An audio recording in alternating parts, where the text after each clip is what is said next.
नमस्कार, लाइव लगातार देख रहे हैं आप और मैं हूं मंजूषा भारद्वाज। झारखंड के डीजीपी अनुराग गुप्ता पद पर बने रहेंगे या हटेंगे, इस पर सस्पेंस बरकरार है। झारखंड के डीजीपी अनुराग गुप्ता को लेकर राज्य सरकार और केंद्र सरकार आमने सामने नजर आ रहे हैं। केंद्र ने साफ कर दिया है कि अनुराग गुप्ता का कार्यकाल 30 अप्रैल 2025 को खत्म हो रहा है और इसके बाद वे पद पर नहीं रह सकते। लेकिन राज्य सरकार की दलील है कि अनुराग गुप्ता की नियुक्ति एक नियमावली के तहत हुई है, जो उन्हें 2 साल तक पद पर बनाए रखने की अनुमति देती है।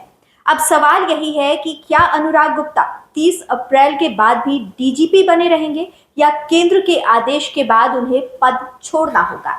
केंद्रीय गृह मंत्रालय ने झारखंड सरकार को पत्र लिखकर कहा है कि डीजीपी अनुराग गुप्ता को 30 अप्रैल 2025 को सेवा से सेवानिवृत्त किया जाए। मंत्रालय का कहना है कि अनुराग गुप्ता की नियुक्ति झारखंड सरकार की नियमावली के तहत हुई है, लेकिन वह नियम ऑल इंडिया सर्विस रूल्स के अनुरूप नहीं है।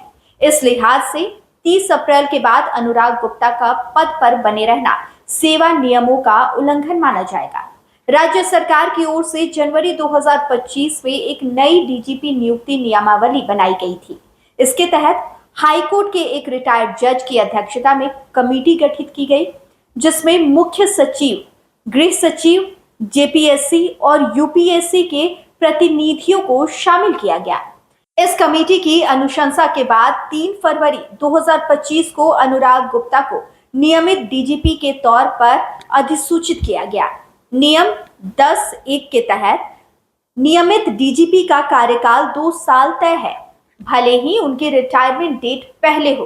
राज्य सरकार का कहना है कि उन्होंने डीजीपी चयन के लिए पारदर्शी प्रक्रिया अपनाई और अब केंद्र की आपत्ति के बाद वस्तु स्थिति स्पष्ट करने के लिए एक और पत्र भेजा जाएगा। यानी राज्य सरकार फिलहाल पीछे हटने के मूड में नहीं है। इस बीच केंद्र के इस पत्र ने राजनीतिक हलचल भी तेज कर दी है। विधायक सरयू राय ने सोशल मीडिया पर लिखा है कि केंद्र सरकार ने डीजीपी की सेवा विस्तार को गलत ठहराया है और इस बाबत पत्र मुख्यमंत्री हेमंत सोरेन को विदेश दौरे के दौरान ही भेज दिया गया है। वहीं राजद ने केंद्र के रुख पर आपत्ति जताई है।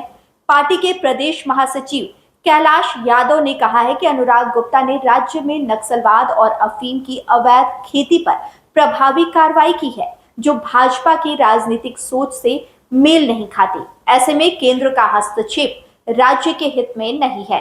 उल्लेखनीय है कि अनुराग गुप्ता को पहली बार 26 जुलाई 2024 को प्रभारी डीजीपी बनाया गया था, लेकिन विधानसभा चुनाव के दौरान चुनाव आयोग ने उन्हें हटा दिया।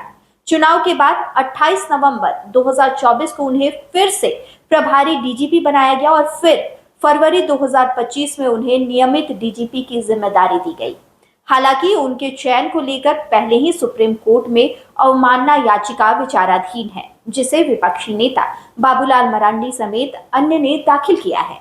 अब सबकी नजरें मुख्यमंत्री हेमंत सोरेन की वापसी पर है, जो फिलहाल विदेश दौरे पर है। केंद्र सरकार ने तो अपना रुख साफ कर दिया है, लेकिन राज्य सरकार अगर अपनी नियुक्ति नियमावली पर अड़ी रही तो यह मामला एक बार फिर कानूनी मोड़ ले सकता है।